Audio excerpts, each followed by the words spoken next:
Man, am I excited? We are on round two of clock blocks. All right. What are clock blocks? It's really simple. It's axle protection for you. Why do you need axle protection if you're riding on a GT or a GTS? Well, frankly, the whatever human being that decided to take away that much material from the outer diameter of the axle and then that much material from the outer diameter of the O-ring should have been fired a long time ago. But since the pint one wheel, we've had a not just more brittle axle, but one that has actually been proven to break.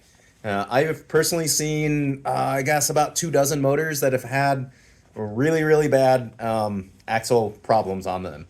Some of them aren't 100% broken. Some of them are just slightly bent.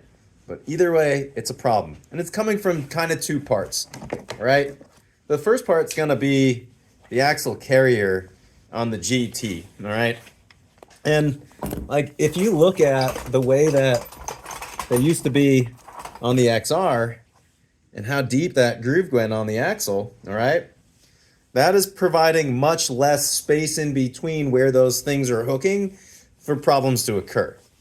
And because this is all locked in with the screw, right? And it's still the thickness, but at the O-ring groove on the Onewheel GT and GTS, Onewheel has removed 45% of the outer diameter material from the wall.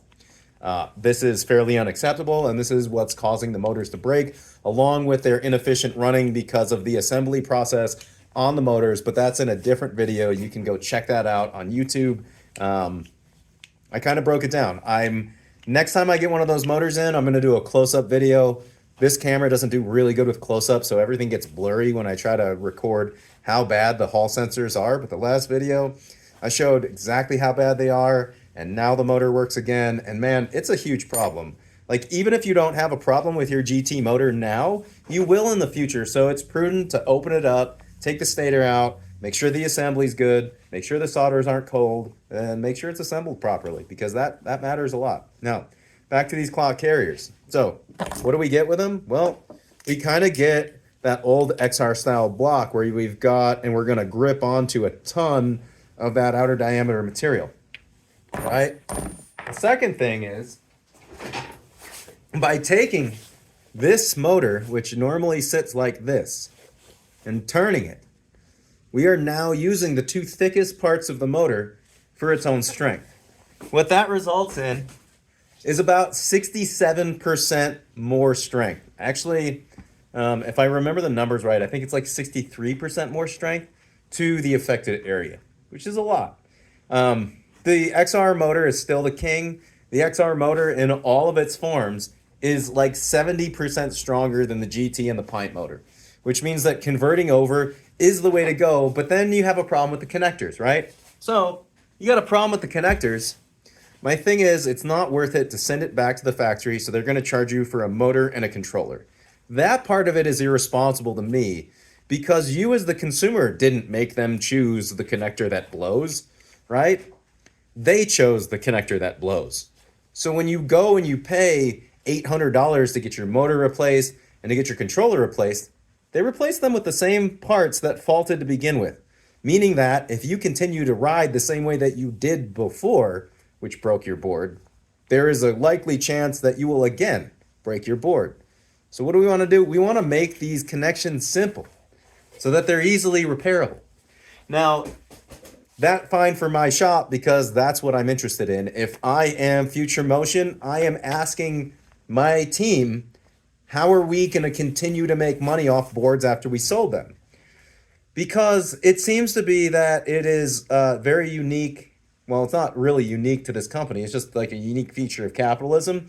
But they're concerned with not just what they're eating, but all the crumbs that they're spilling, right? And we as consumers are like mice to them, like trying to eat the crumbs. And they're like, no, no, no, no, no, no, no, no. We don't want you to have those crumbs, right? And what we're asking for is actually a seat at the table. Like, listen to our opinions. Make the boards have longevity.